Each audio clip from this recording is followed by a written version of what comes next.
Но оказывается, загорать-то можно не только летом.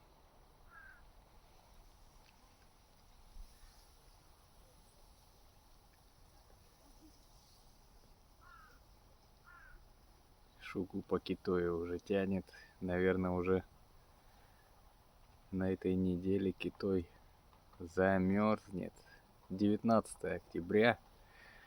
Сегодня, кстати, день отца.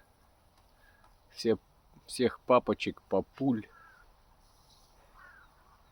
и настоящих пап поздравляю с Днем Отца. Будьте сильными, с характером, стержнем и постоянно растите морально, духовно, ну и как еще хотите.